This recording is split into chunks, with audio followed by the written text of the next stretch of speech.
Welcome to the Cash Flow Guys podcast. Join Tyler and his team as they unlock the secrets to achieving financial independence through wealth-building strategies inspired by Robert Kiyosaki and other thought-provoking leaders. Learn to build leveraged streams of cash flow that land in your pocket and improve your quality of life.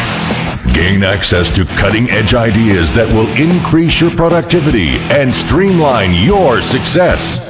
Find out how to supercharge your retirement plan so you won't have to retire with a pay cut. You can escape the rat race. Are you ready? It's time to Learn to Earn with Tyler Sheff.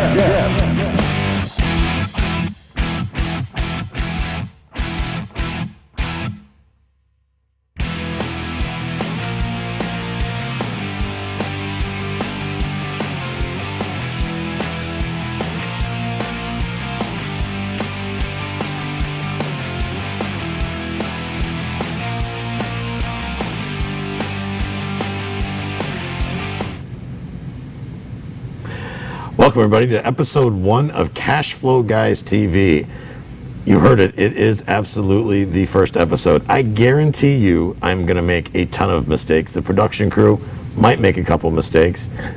It's the first episode, we're just going to walk through it. It's a little bit about why we're doing this. Number one is Cash Flow Guys TV, or cashflowguys.com, first of all, was put out there to educate the public. What we found is, in some cases, it can cost $100,000 or more to learn how to buy a $100,000 house. And we thought, that's kind of ridiculous. That doesn't really make much sense. So we launched cashflowguys.com, and it started as a website as a way to bring our education to the marketplace without having a $100,000 price tag attached to it. So today we're going to talk a little bit about why we're here. We're going to dive a little deeper into that. This is going to be a weekly show. It's going to air on Fridays at 11 o'clock Eastern Time, as we are right now. Will be when it's live. And we're also on Zoom. So if you want to participate directly with me during the show while we're live, you can go over to our Zoom link and have access to that. I can give you the Zoom code if you're watching live right now. If you go over to zoom.us and you sign in, you just enter the code 115-220-600. Get you direct to this session right now. Once again, that's 115-220-600 if you want to reach out to us directly via Zoom. We also have a call-in line, which, you know, it is episode 1, so of course I've forgotten what that number is, but hopefully my production crew will remind me here with my earpiece. There we go, 813-982-4049. That number allows you to call in to us directly. You can ask me questions. Any questions you have regarding real estate in general, real estate investing. A little bit about me. I am a buy and hold investor. I didn't really start out that way. I started out as a fix and flipper. In other words, see that stuff on Home and Garden TV? I was that guy that was the flip your house guy, the guy that was standing at the auction going, I won, and then a few weeks later going, oh my God, what's behind the wall? So that was what I did for several years. I made lots of mistakes and learned from those mistakes, which that's all good. It's okay to make mistakes as long as we learn from them. That evolved into, I got into buy and hold by accident. What I did was I made enough mistakes on flips that I decided I needed a little bit of a break from the flip. So my way around that was to start holding on to the property. So I continued to buy properties to flip. I went ahead and flipped them. I got them all fixed up nice and pretty. And then I put tenants in them because back then, and this is going back to 2003, 2004, properties were appreciating at a rate of about 20 to 25% per year, which is kind of mind-blowing. So being the greedy capitalist pig that I am, I decided to hang on to these properties for a while and rent them out. Here's the problem though. I didn't know anything about being a landlord. I just had these properties, and next thing you know, I'm a landlord. Lucky me. So with that, over a couple of years, they appreciated it. I decided to start selling these properties off, but I didn't necessarily file my taxes correctly. So one of my very first real estate seminars was, in fact, the fact that I had to pay a huge amount of taxes, an insane amount of taxes. What I had to wind up paying to the IRS, that put me in deep in debt for several years, but I recovered from it. Ladies and gentlemen, the one thing you're never going to hear from me is to claim that I'm any kind of a guru. Now, I've made enough mistakes that I can safely say I know what the heck I'm doing. I've made plenty of mistakes. I've probably made mistakes that you couldn't even invent at this stage, especially if you're new in real estate investing. But I believe it's the mistakes that I've made that qualify me to teach other people. That's what Cash Flow Guys is all about. It's about bringing factual, actionable information to the marketplace. Because at the end of the day, I want you to succeed.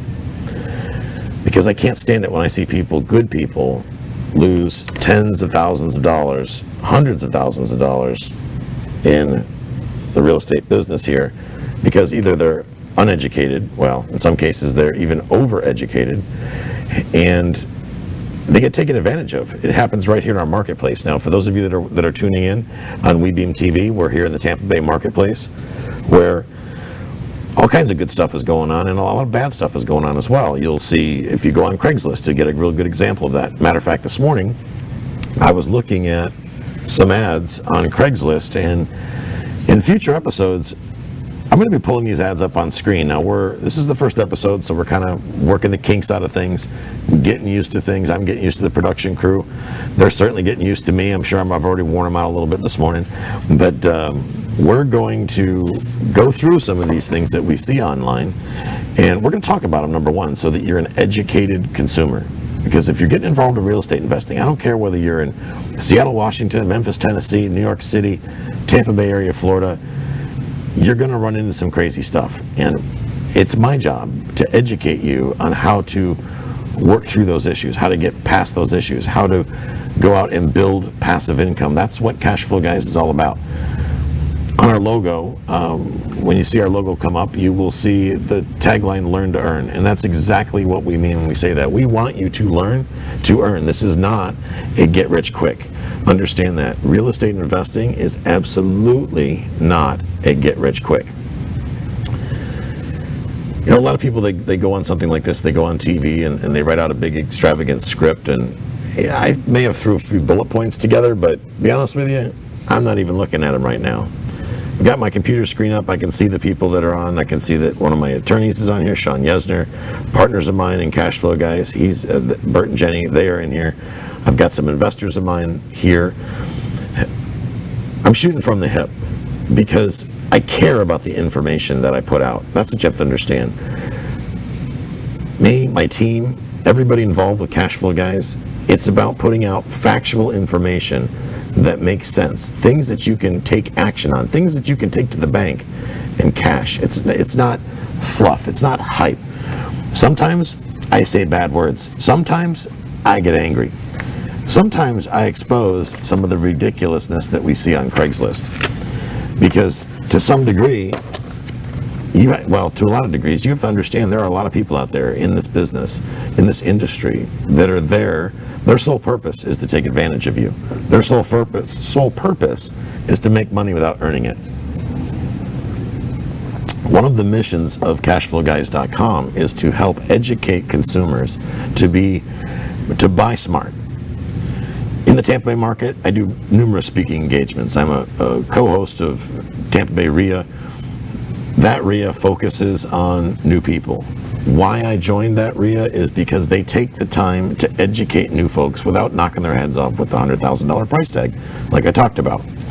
Perfect example of what I'm talking about is a duplex that I saw online. Now, my partners and I, we invest in multifamily. And multifamily, for those of you that are tuning in or are new to real estate investing, that's basically where you've got more than one family living in one structure. In other words, apartment buildings.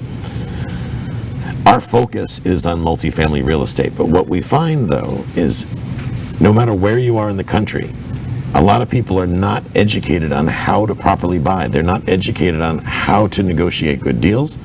They're not educated on what a good deal even looks like. They simply have no clue whatsoever. Part of the format of the show, the reason why I'm doing questions and answer, instead of bringing lots of people on and interviewing them and talking at you, I want to talk to you. I want to talk with you. I want to hear what you have to say. I want to hear your questions, and I want to help you walk through those problems and those concerns so that we can get you on board to getting a good, solid education so that you can build wealth. Here's why. Ladies and gentlemen, the government, I don't care whether you're Democrat, Republican, or don't vote at all, but the government is not going to be able to take care of you. The government's broke. The government's been broke for 40 years. Let's be realistic. A great book that outlines exactly how broke the government is a book called Creature from Jekyll Island. The Creature from Jekyll Island. If you go over to the Cash Flow Guys website and you click on the tab for books under the Resources tab, you will see that book right there. Now, granted, it's a thick read. I mean, it's that thick. But take the time to read that book so you understand what's going on in the marketplace, what's been going on long before this presidency or the one before it or the one before that one. You can't blame any one person for what's going on in the financial sector over the last 40, 50 years. It's a collective failure. Another reason why we're here is to help educate you on not only what's happened, but what we feel is going to happen based on historical fact. We're not here to make things up. We're not guessing. We're playing to win, and we're here to help people take their investing to the next level. So we hope that in future episodes you join us. I hope that you get over to our website, cashflowguys.com. Head on over to the website if you're watching on WeBeam TV.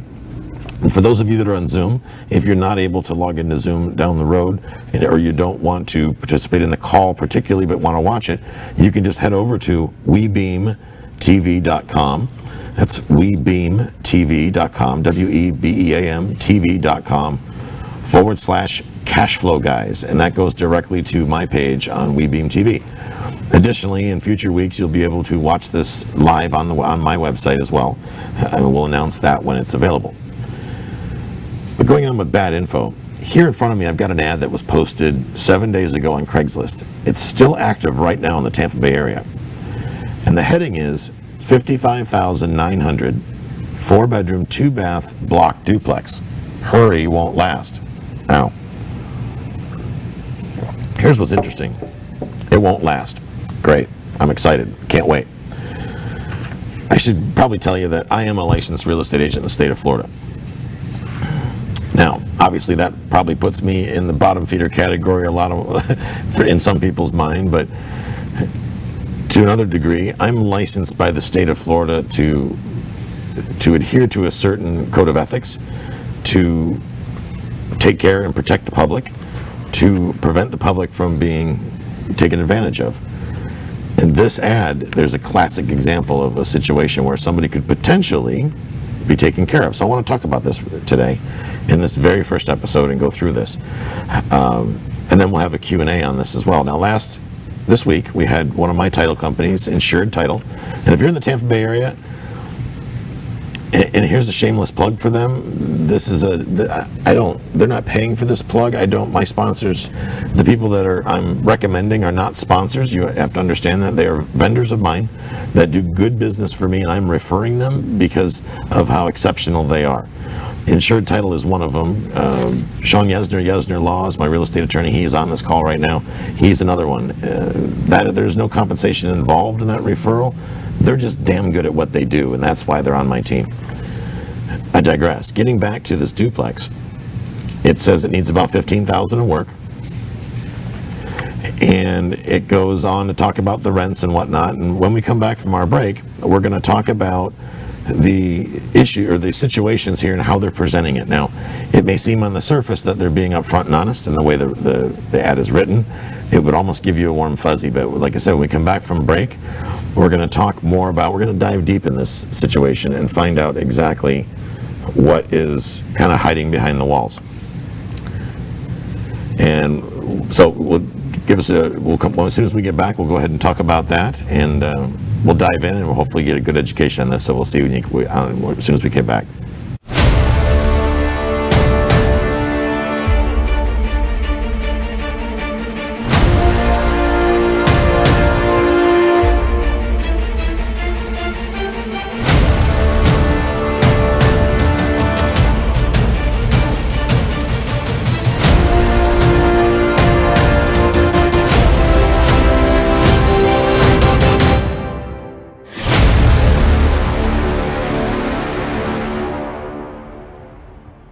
Revolutionary in his field, Dr. Bonatti created, perfected, and patented the Bonatti spine procedures. Using his genius, Bonatti invented precise tools necessary to minimize surgery, scarring, anesthesia, and recovery. So successful are the Bonatti spine procedures, they consistently reflect 98.75% patient satisfaction. 50,000 successful procedures have been performed exclusively at our location. Over half our patients have suffered from failed back and neck surgeries at other facilities. Bonatti succeeds where others fail.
Welcome back, ladies and gentlemen, to the very first episode of Cashflow Guys TV. I got to tell you, I'm pretty happy to be here. I feel pretty lucky to be here, and I hope that you enjoy this show as it goes on. We used to do this basically from the comfort of a very tiny building behind my house, and we've now contracted with WeBeam TV to expand this out, bring this online.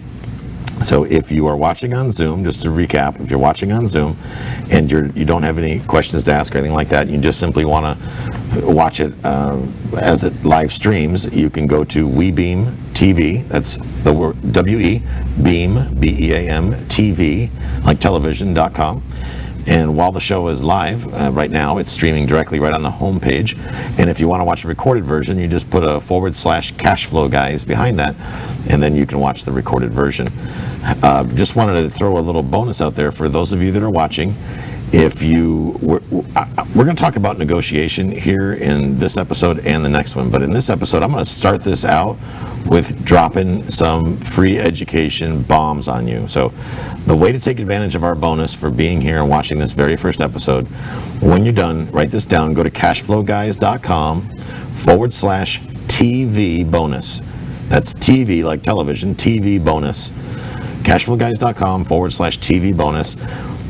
When you go there, you put in your first name, your email address, you'll subscribe to our newsletter, but more than importantly, we're going to give you a nice cheat sheet that will help you do phone negotiations. In other words, you want to buy property or obtain a property for a vacation rental and things like that. You need some help with your negotiating what to say to sellers. You want one of the scripts that we've used that was originally written by one of my dear friends and my mentor, Larry Harbolt. He's authorized me to give this script away to you today. So it's available only to people watching this show. Cashflowguys.com / TV bonus. Cashflowguys.com / TV bonus. Before the break, we were talking about a duplex that I'm seeing advertised on Craigslist. Now, the funny thing about this is, my partners and I were in St. Louis recently, and one of my partners' phone went off a text, and it's a guy that's a wholesaler. And for those of you that don't know, it's a title for people that basically they lock a property up under contract as if they're going to buy it, and then they assign or they sell their rights to the contract to somebody else. No big deal if it's done right, if it's done ethically, everybody's aware of what's going on, there's nothing wrong with it. The problem is that with anything in society, people will take things to the next level, therefore making, in some cases, a lot of unethical decisions. And unfortunately, that was the case here with this guy. Reminder for those of you that are watching this and you want to call in, if you have questions, you can call in at 813-982-4049. That's 813-982-4049. That is up on the screen if you're watching the live stream and you're not on Zoom. Otherwise, if you're on Zoom, you could just type questions in the chat box, or you can raise your hand and I'll call on you and get your questions answered. So back to this duplex. This is a character that we ran into a few months back, and we were looking at another property. I believe it was a 6-unit building in Holiday, Florida, where it turned out that the wholesaler had never talked to the seller. The seller had no idea who this person was that was claiming to represent the seller in a transaction. How I found this out was we actually dealt with the listing agent, the commercial realtor that had the listing, and the seller was angry with him because he thought that the broker was advertising it on Craigslist at a different price. And turns out it wasn't the broker at all advertising this. In fact, it was this unscrupulous wholesaler, basically advertising a property for sale that he doesn't own. That's illegal in Florida. I believe that's even a felony in Florida. You can advertise to sell a contract, but you can't advertise a house for sale that you don't own unless you're a licensed real estate agent and have a listing agreement with the seller. In other words, some sort of written permission from the seller that says you are authorized to advertise their property for sale. That said, the other day we get this text over my partner's cell phone, and it says, great opportunity, duplex. So apparently he's doing a good job keeping track and following up with his buyers. But he sends a text message over saying, hey, I got a duplex for you. It's a great deal. It's only $55,900. It cash flows, or it rents for $1,600 a month. Great deal. And based on those numbers, he's absolutely right. It's a great deal. It's a slam dunk. But it's also priced so well, it made us both skeptical. We looked at each other as like, what's wrong with it? So we went on to talk to him, and come to find out, it was a probate situation. The seller, the owner of record, passed away. He died, and his wife didn't have a will. So apparently, their plan was, since they're not probating it, there's no will, that the wife is just going to quit claim the property. Well, actually in this case, this wholesaler is going to quit claim the property to whoever is dumb enough to buy this thing. Now, I know for a fact somebody is going to close on this deal, and that's what scares me. That's in part why I decided to do this show, so that I can reach a bigger audience, to inform people of the things that are going on in the marketplace, the craziness that's going on. Now, I would love to get Sean, my attorney, on the horn here. He's on with us. I'd love to get him on to comment on this as soon as I'm done, to get his 2 cents. He is a real estate attorney in the state of Florida. He handles all of our real estate transactions when we need legal assistance, addendums, things like that. He is my go-to guy when there's a question I don't have the answer to. I turn to him for advice. So he's somebody I definitely rely on. That said, I'm not an attorney, but I have one on the call. I'm going to go ahead and say this smells a little fishy. Something's just not right. Now, moving forward, we're probably going to get this old joker on the phone probably in some future episodes, because I want to see this guy dig himself a hole. I want to catch this scumbag, and hopefully he'll go away. He uses a local phone number, but he claims to be up in Virginia. Well, we should see, We've been tracking this guy around town for quite a while. He's done this type of deal before. He's burnt people in our community before. He usually likes to deal in cash. He takes a non-refundable deposit in several cases, direct to him. not to a title company, not to an attorney. Folks, don't do that. It's dangerous. But here's a perfect case where I'm going to read the ad verbatim. It says, or at least the part of it that makes sense, that I want to point out. Projected monthly income of $1,600 and an annual of $19,200. Units are vacant now, and the new owner will be receiving a quitclaim deed at closing. Seller passed away, and the sole survivor is his wife.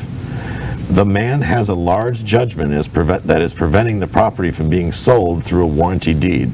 So the buyer will get a quitclaim deed and full control of the property, but will have to do a suit to quiet title to remove the judgment, or simply wait out the time frame until the Florida statute drops the lien altogether. At which point, you'll be able to have a title company prepare a warranty deed, pay transfers, and obtain full warrantable title and title insurance. Now, I believe that some of that may have some fact in it, but I don't necessarily agree that this entire sentence is 100% factual. I don't believe that it's as simple as he makes it sound. I think there's a lot of factors and a lot of ducks that have to get lined up for any of this to actually come to fruition. So, Sean, if you're available to come on, I'd really love to. And folks, I didn't actually even plan on having Sean on today. He was gracious enough to hang out in case we need him, and I do, because I found this on the way here, and I thought, man, this is awesome. I got to jump this up. So, Sean, I do have you unmuted. We can hear you. Yep. Can you hear me okay? We hear you great. Cool. So what are your thoughts on this, Sean? I'm curious. What are your thoughts on this mess? Well, the first thing that I wonder is on the probate aspect of it. So if the guy died and his wife is now entitled, what is that judgment that he's talking about? Because if the guy died and they owned it as husband and wife, title transfer to the wife, probably free and clear of any judgments, or if it's her homestead, you can use homestead laws to eliminate judgments. So the fact that he's doing a quitclaim deed and saying you can pick up an insurable title on a warranty later, once I own a quitclaim deed, who's going to give me a warranty on it? Why would I go back and get them to give me another warranty on it? Yeah, exactly. That would be the first red flag in my mind. I didn't hear the entire explanation of what was going on. I mean, the fact that it's on Craigslist to begin with, the fact that he doesn't own title to begin with. I mean, all of that would be red flags to me as well. That's correct. We just to give you a little bit more feedback on it, a little background. I asked him, I said, why does it have to be a quitclaim deed? And he said, well, because of the judgment. And if you just sign away, if you take it by quitclaim deed, then everything will be fine, and they can't come after you for his judgment. In other words, his judgment only applies to him and doesn't attach to the property. Well, I would agree with the first part, disagree with the last part. So the judgment would only apply to him, that he would be the only one responsible to pay the money on the judgment.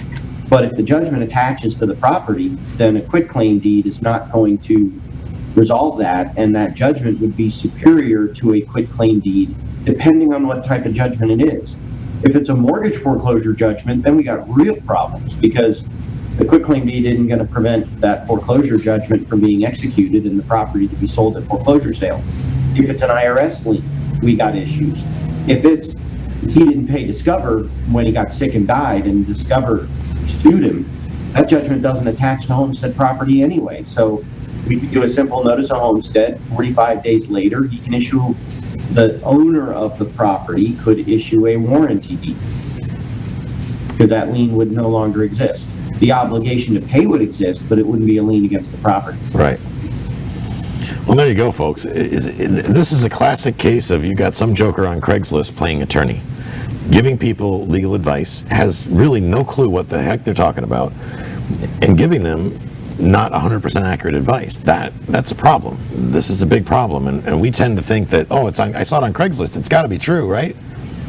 What could go wrong? Everything on the internet is true. Of course, yeah. Everything you read online is absolutely true. What are we going to do? Okay. We're going to take a quick break, folks, and when we get back, we're going to dive a little deeper into this situation. So we'll be back. See you back in just a few minutes.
log in with your credentials and That's cool. type of thing. So those of you that are on Zoom, I appreciate you bearing with us here as we work through getting everything set up. It's one of these things where you just kind of got to run it. You just got to plug it in and make it go, and it comes back to pulling triggers. You know, we can not do things and not launch until everything's perfect, and in essence never launch, or we can just roll it and work with it. So Can you hear me, Tyler? Yeah. You can hear me? Yep. Okay. So can everybody else. I tried to get on WeBeam TV over here on my computer, and I did this. I don't see anything for it. I see a cash flow guys like a recording type thing, but not live. Look on the front page, the home page. Yeah, I did.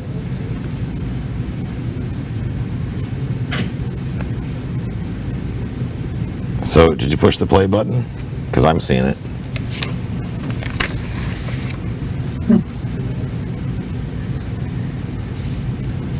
There should be a play button there. You just push that play button and you're all set. Let's say bonus. It's all there. Yeah, turn the audio down, guys, because you're feeding back here on the... Yeah. Okay, he found it. Okay. So, okay, we're gonna go ahead and, all right. Welcome back, ladies and gentlemen. I'm gonna just mute everybody here real quick. So what I was saying on the break to the folks that are on Zoom is we're working through this is our first episode. We're getting things dialed in, getting all the systems in place and getting everything done. So we appreciate your patience while we work through this. Before the break, we had Sean Yesner, one of my real estate attorneys, on the Zoom session with us, on the Zoom call, and he was weighing in his opinion and basically informing us that everything that we saw or that we heard in the ad is not 100% accurate. Hey Beth, I see you're watching out there and you're waving at me. Everything okay? Nothing on fire? Let's see here real quick. I'm not convinced. Give me 1 second here. No, we're good. All right, folks, you should be able to hear my audio now on Zoom. I had accidentally muted my co-host, and that goofed up our audio. Can everybody on Zoom hear me okay? All right, good deal.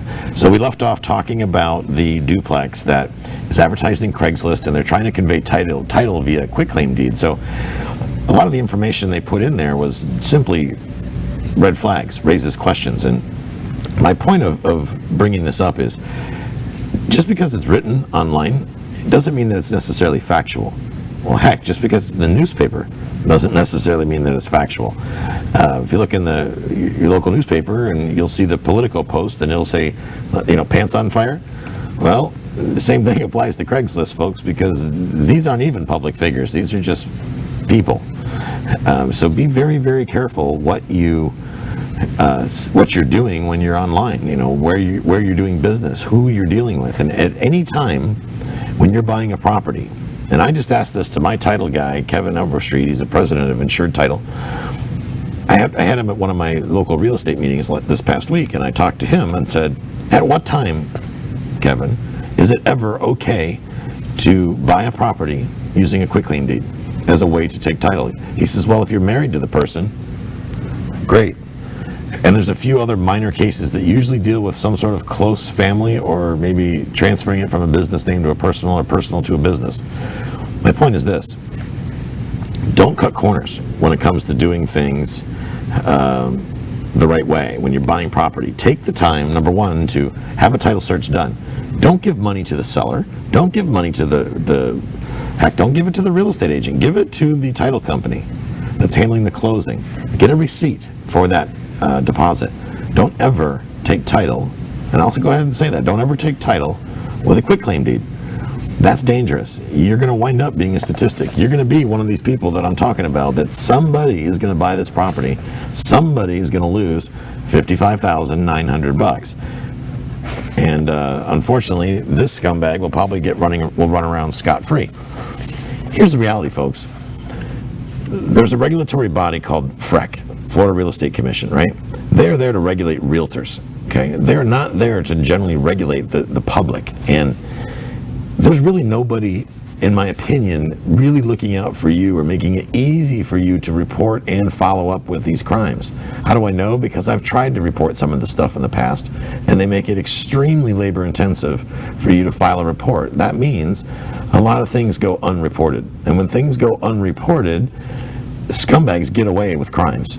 Okay, so when you see situations like this, you see ads like this, flag it in Facebook, number one. That will help.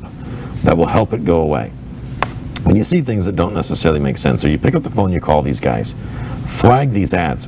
That's doing a little bit to help the situation better. Now, people complain about realtors and the MLS and this, that, and the other, but here's the thing. Realtors have a license, okay? They have something to lose. They usually have errors and omissions insurance. They have brokers that go to more training whose intent is to supervise them. There are state regulatory agencies in place to babysit realtors. So I think that you're going to be much better off in a lot of cases, especially if you're new. In some cases, run these things by a realtor. Now, that said, realtors aren't given a whole lot of training, but they're given a lot more training than brand new investors. So, or they're at least going to raise some red flags that are worth investigating. Make friends with a good real estate attorney. A real estate attorney that's there to protect you, looking out for you. Take the time to protect yourself. Hey John, I lost my ear audio here.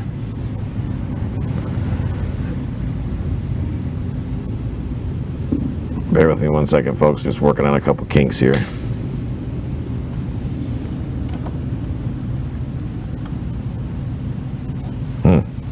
Anyway, take the necessary action to protect yourself.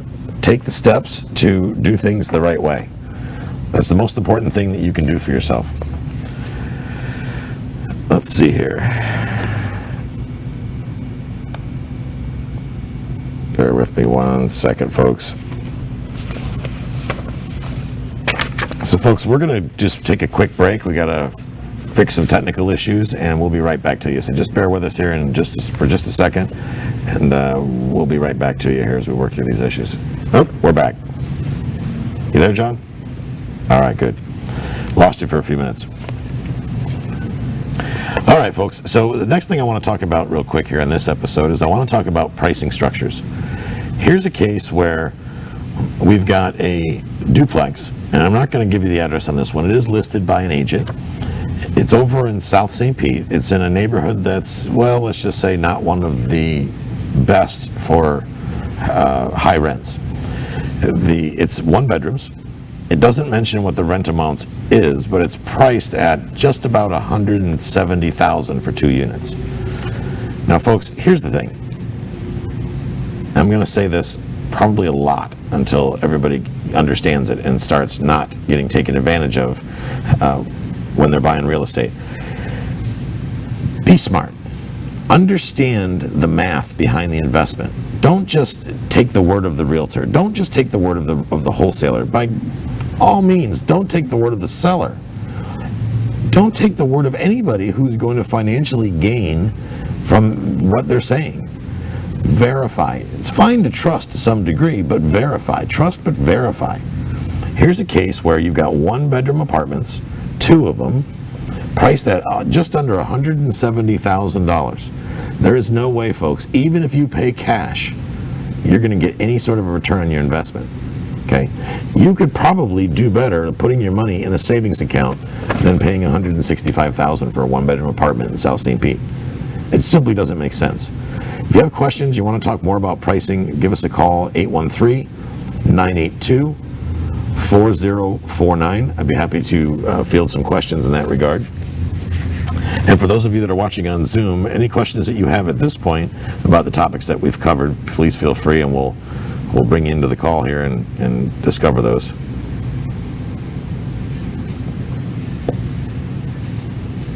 All righty.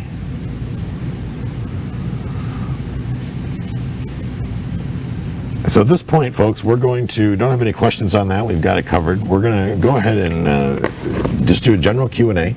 I know a lot of you have questions, especially, I know Lance in Tampa. I see Lance in Tampa is listening. He's a guy that we've been working with for a while. Great guy. going to be helping him out moving forward here. Ryan Harthen, I see you, or Ryan Hansen rather, from Canada. I see you on the call. So feel free to pipe in if you have a question, raise your hand, and I will go ahead and unmute you and bring you into the call and go from there. Frankie, I see you as well. David, I know you've got some questions, David. Matter of fact, if you've got access to go to audio, just raise your hand, let me know, because I know you had some questions I wanted to address about being a realtor. You had some questions about being a realtor and an investor at the same time.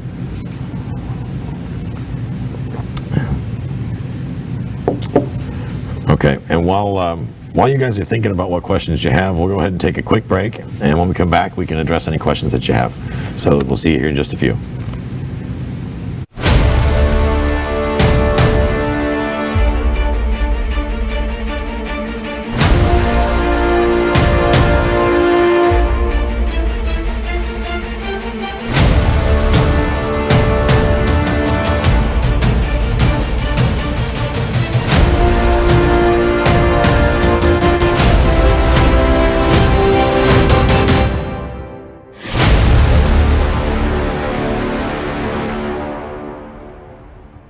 Revolutionary in his field, Dr. Bonatti created, perfected, and patented the Bonatti spine procedures. Using his genius, Bonatti invented precise tools necessary to minimize surgery, scarring, anesthesia, and recovery. So successful are the Bonatti spine procedures, they consistently reflect 98.75% patient satisfaction. 50,000 successful procedures have been performed exclusively at our location. Over half our patients have suffered from failed back and neck surgeries at other facilities. Bonatti succeeds where others fail.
Welcome back, ladies and gentlemen, to the very first episode of Cash Flow Guys TV.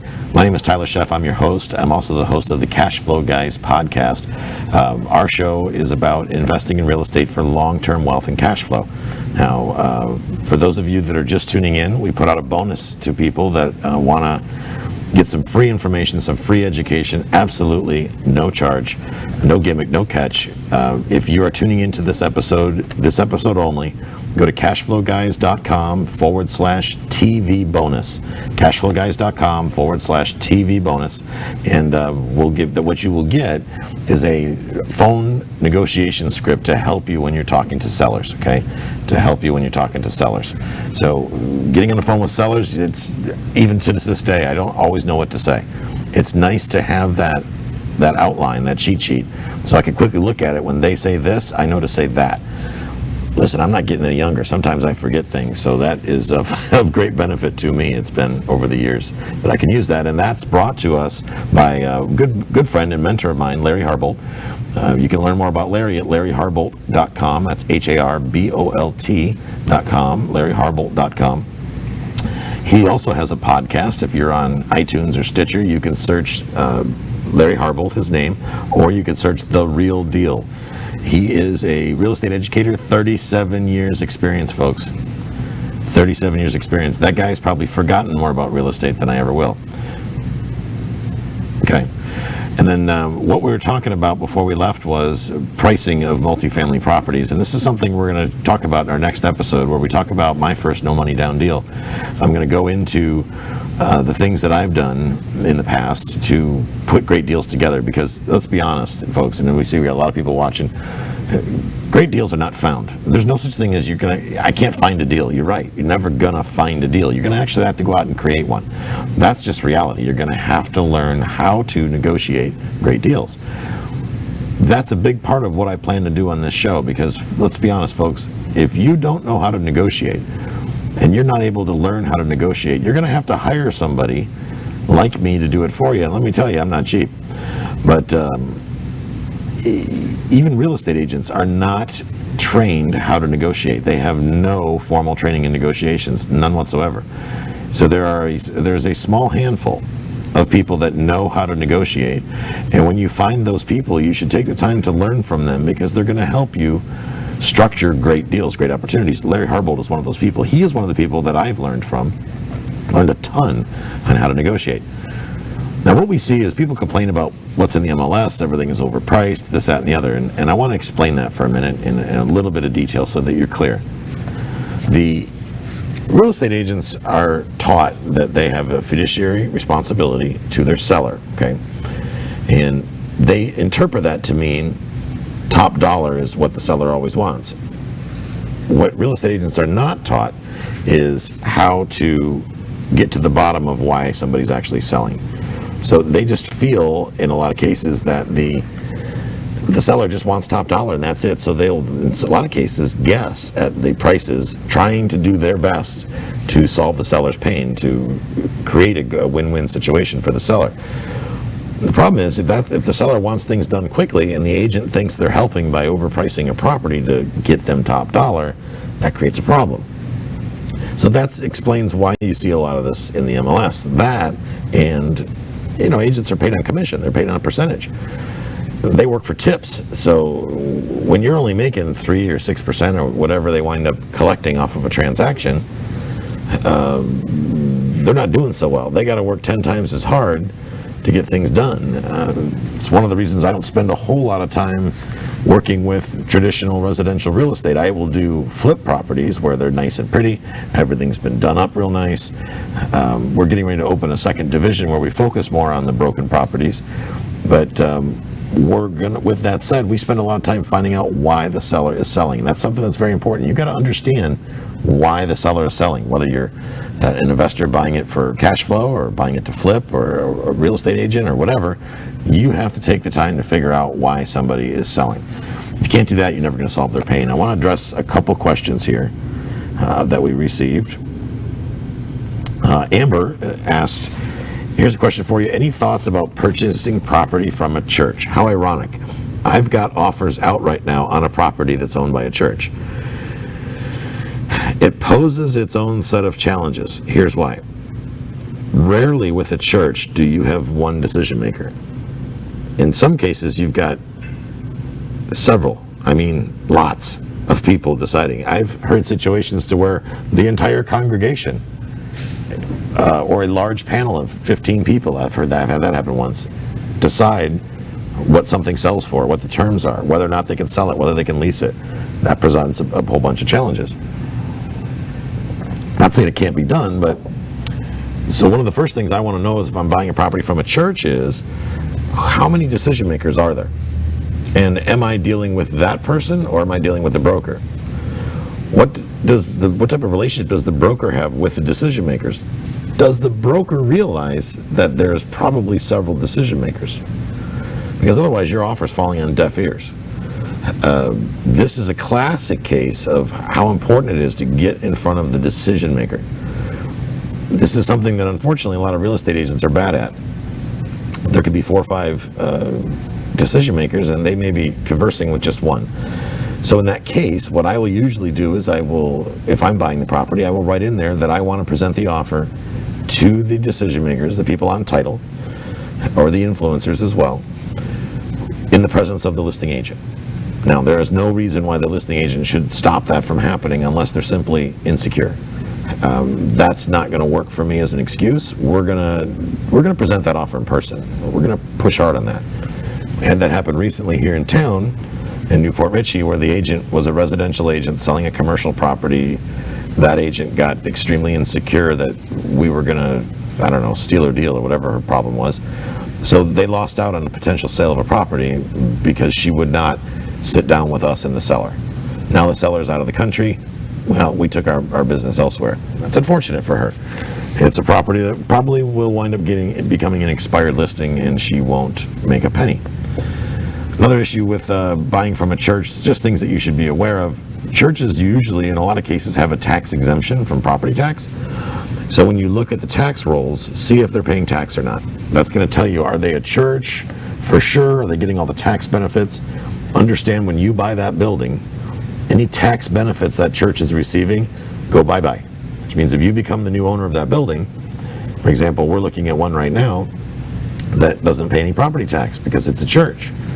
If we buy it, the county is then going to impose property tax. So we have to factor that into our numbers, and it's a pretty decent sized building. We're talking about thousands of dollars a year in new expenses that building has never incurred before.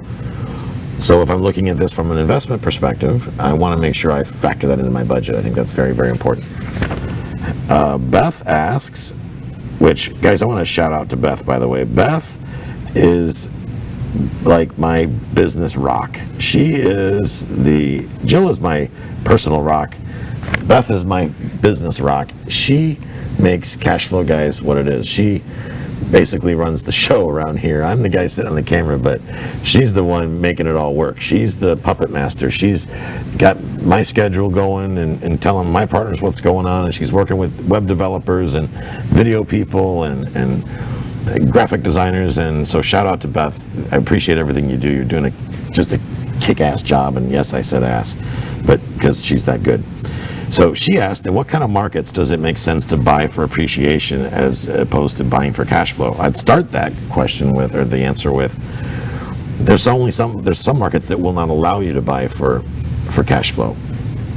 New York is one of them, New York City. Now I know Beth is going to be moving to New York City this spring. We've made a lot of changes in our business. We've ramped up our business quite a bit. Beth is an integral part of that. And we're going to make sure that she figures out a way to get herself into New York City, to live in New York City, because right now she's up in Tallahassee, Florida, where the men are men and the farm animals are nervous. But she's going to be moving up to New York City, and we're going to take some steps to do that. So that's probably why her question comes from. So Memphis, for example, is a town where you invest for cash flow. Not a lot happens in the appreciation sector. So I own properties in Memphis, and the appreciation just kind of goes like this. It's kind of flatline. Unless you buy it extremely right. Now for me, I got a really good deal in my buildings. We did a lot of rehab. We did what we call value add. So we were able to capture a lot of appreciation because we created it. It's called forced appreciation. We did a lot of value adds to the building to allow that. We also raised the income levels of the building. You could do the same thing in New York. It just comes down to, you got to find problems, not properties. And Beth knows that better than anybody because she's heard me and my mentor, our mutual mentor, Jay Massey, say that on several occasions. Find problems, not properties. Problems, not properties. And if you focus on problems, not properties, you can buy even for appreciation in New York and for cash flow. In New York especially is where you will do really well. If you read, and I know a lot of people hate Donald Trump, but I gotta say, The Art of the Deal is a tutorial on how to find opportunity, how to leverage what's going on. And in the last few minutes we have, I'm not going to get into politics, but whether you love or hate Donald Trump, the guy's done a lot of deals, and he's got a lot of experience negotiating. Some of you may think he's clubbing baby seals. Other people may think he's just a genius. Doesn't really matter. Bottom line is, if you want to learn how to negotiate great deals, you may want to pick up that book and read it. Heck, chances are he probably didn't write it anyway. He had somebody do it for him. But I digress. The point is, you can learn a lot from reading books like that. Changing the use of a property in New York City. Like, for example, an empty parking lot could turn into a huge development. So that may help you. So folks, this is going to wrap up our first episode of Cashflow Guys TV. I hope that you guys enjoyed this episode. I hope that you learned something from it, that you take away something valuable. We're going to dive deep into several different topics that we feel are important to the investing community. In the meantime, between now and the next episode, I ask that if you have questions, you want to take things to the next level, you want to learn more about things, you have specific questions, email us. Go to info, I-N-F-O, at cashflowguys.com. That's info@cashflowguys.com. That email goes to both me, to Beth, and a few other people, and they will go through those emails, get those to me. I will funnel them down, and we'll turn them into episodes of Cashflow Guys TV. So don't be shy, and make sure you do that. Lastly, reminder, cashflowguys.com/TV bonus. cashflowguys.com/TV bonus. That's going to give you our tips on phone negotiation. Those came from one of my mentors, Larry Hardbolt. He has been gracious enough to offer that information to us in order to share it with you absolutely free of charge with no obligation. So I hope that you take us up on that opportunity. There's no catch, except you got to give us your email address. But I assure you, I'm far too busy to spam you anyway. So anything that we do send over on our mailing list, I'm sure you will find, number one, factual and valuable. So I hope that we see you on episode 2 and our future episodes coming up. And you guys have a great day, and thanks for joining us.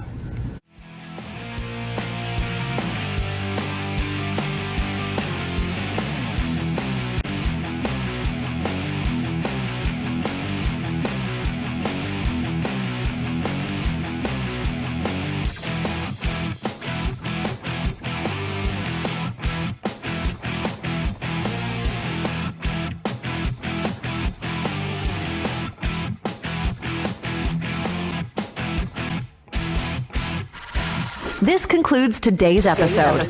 You don't have to wait till the next episode to learn to earn. Head over to cashflowguys.com and contact Tyler and his team for more powerful tips and ideas so you can start generating multiple streams of income and escape the rat race.